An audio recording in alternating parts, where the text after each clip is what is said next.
হুমায়ুন কবির আজকে যে চমক এবং যে চমকের কথা বলে ইঙ্গিত দিয়ে রাখলেন সেটা ঠিক কি? দেখুন, দলের প্রতীক কি হবে এবং সেই দলের পতাকার রং কি হবে, কি বললেন হুমায়ুন কবির। আর মাত্র কয়েক ঘন্টা পরেই আগামীকাল নতুন দল ঘোষণা করতে চলেছেন হুমায়ুন কবির। আমাদের দলীয় পতাকা জাতীয় পতাকা তৃণমূল পতাকার মতো দেখতে। দলীয় প্রতীক হিসেবে প্রথম পছন্দ টেবিল, দ্বিতীয় পছন্দ জোড়া গোলাপ, দলীয় প্রতীক হিসেবে তৃতীয় পছন্দ নারকেল গাছ। নতুন দল ঘোষণার আগে জানালেন ভরতপুরের বিধায়ক। নতুন দল ঘোষণা করতে চলেছেন হুমায়ুন কবির। প্রস্তুতি প্রায় শেষ পর্যায়ে। নতুন দল ঘোষণা করতে চলেছেন আপনি? আগামীকাল অনেক আগেই আমি ঘোষণা করেছিলাম যে 22শে ডিসেম্বর সোমবার। এই সোমবারটা বেছে নেওয়ারও একটা কারণ আছে। আমি পৃথিবীতে যেদিন আমার মায়ের থেকে ভূমিষ্ঠ হয়েছিলাম সেদিন ছিল সোমবার ভোরবেলা।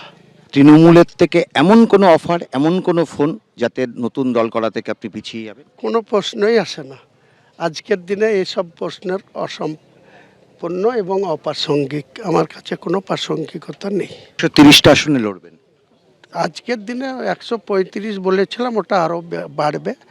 মিনিমাম 182 আসন থাকবে বা প্রয়োজন হলে 294 লড়ব। আপনার দলে সবাই মুসলিম, মানে যারা কমিটিতে আসবেন, যারা সংগঠন পরিচালনা করবেন? না না না না, মোটেই না। যারা 75 জনের স্টেট কমিটি হবে সেখানে দেখবেন যে অন্ততপক্ষে 20% হিন্দু লিডার থাকবে। এখনো পর্যন্ত যেটা কখনো বলেননি সেটা হচ্ছে আপনার নতুন দলের নাম। আগামীকাল বেলা 1টার জন্য একটা ইঙ্গিত ছোট। বাংলার জনতার পার্টি হবে, লোগো হবে। আমার সম্ভাবনা, এখন তো ইলেকশন কমিশন এত তাড়াতাড়ি লোগো দেবে না। আমি টেবিল আমার পয়া, আর যদি টেবিল না পাই তাহলে জোড়া গোলাপ ফুল নিয়ে লড়বো। যেহেতু পদ্ম ফুল আর ঘাস ফুল, তার পাশাপাশি কাঁটাওয়ালা ফুল। পতাকার রংটা ন্যাশনাল পতাকার কাছাকাছি থাকবে। কত আসনে লড়বেন হুমায়ুন কবির সেটাও বলে দিয়েছেন এবং তিনি বললেন যে আমার দল সেকুলার দল হবে। বিজেপি নেতা রাহুল সিনহা কি বলেছেন দেখুন। হুমায়ুন কবির কার জন্য কাজ করছে সেটা আগে স্পষ্ট হোক। আমরা মনে করি এখনো মমতা ব্যানার্জির হাতেই ও তামাক খাচ্ছে। কারণ মুসলমানদের মধ্যে একটা বিশাল সংখ্যক মুসলমান যারা তৃণমূলকে আর দেবে না, তৃণমূলের ওপর প্রীতিবিরক্ত, সেই মুসলমানদের ভোটটা বিজেপির দিকে চলে আসতে পারে।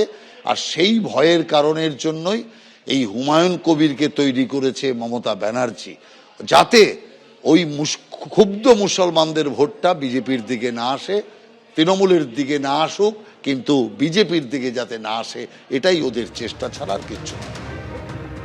দেখুন, হুমায়ুন কবির এর আগে অনেক রকম ইঙ্গিত দিয়েছিলেন।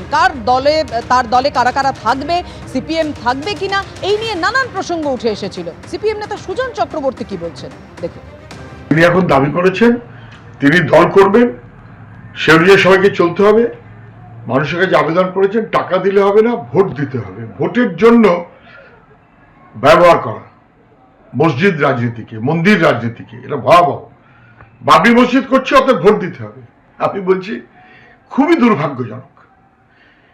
যদিও হুমায়ুন কবিরের কথা বলতেই পারেন যে আমি যে দলের এমএলএ, সেই দলের নেত্রী যদি সরকারের পয়সা ব্যবহার করে মন্দির রাজনীতি করতে পারেন, ভোটের দিকে তাকিয়ে অবশ্যই, তাহলে দলনেত্রী মন্দির রাজনীতি করলে আমি মসজিদ রাজনীতি করতেই পারি। তৃণমূল তো, তৃণমূলের থেকে যা নেত্রীর কাছে শিখেছেন সে অনুযায়ী হুমায়ুন কবির হয়তো চলছেন, কিন্তু এটা বিশ্ববৎ বিপজ্জনক। এবিপি আনন্দ, এগিয়ে থাকে, এগিয়ে রাখে।